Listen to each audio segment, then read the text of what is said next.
Fenomena orang pindah agama, salah satu fakta adalah beberapa orang Kristen yang memilih menjadi mu'alaf. Sebenarnya itu adalah ranah privasi setiap orang dan itu sah-sah saja. Hal yang sama juga terjadi pada beberapa pendeta yang memilih hijrah menjadi mu'alaf.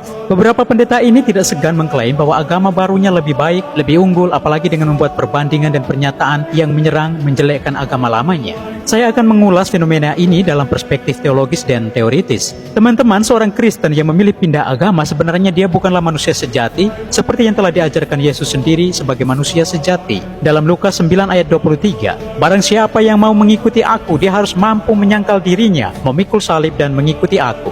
Menyangkal diri, dasar dari penyangkalan diri adalah pemahaman bahwa keselamatan hanya berasal dari Tuhan, tidak bisa dilakukan dengan cara sendiri. Setelah diselamatkan, orang-orang Kristen memahami bahwa Tuhanlah yang menjadi penguasa atau Tuhan di dalam kehidupan mereka. Oleh sebab itu, mereka tidak melakukan apa yang menjadi keinginan dirinya sendiri, tetapi keinginan Tuhan.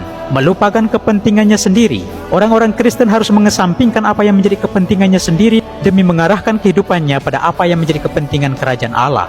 Gambaran ini digunakan oleh Santo Lukas untuk menyatakan bahwa orang Kristen harus menjalani hidup seolah-olah telah dijatuhi hukuman mati, yaitu mati terhadap nilai-nilai dunia yang tidak sesuai dengan kehendak Allah dan tunduk pada nilai-nilai dalam kerajaan Allah. Dengan ini Santo Lukas ingin menekankan bahwa mengikut Yesus merupakan proses yang terus-menerus. Mengikut Tuhan bukan sekedar komitmen yang dilakukan sekali saja, namun dilakukan seumur hidup. Bagi mereka yang memilih berpindah keyakinan adalah orang yang tidak sungguh bertumbuh dalam iman dan kesetiaan. Mereka adalah orang yang tidak mengenal kasih setia Yesus. Mereka tidak tahan dalam penderitaan. Mereka mau mencari kehendak pribadi dan kepentingan diri sendiri.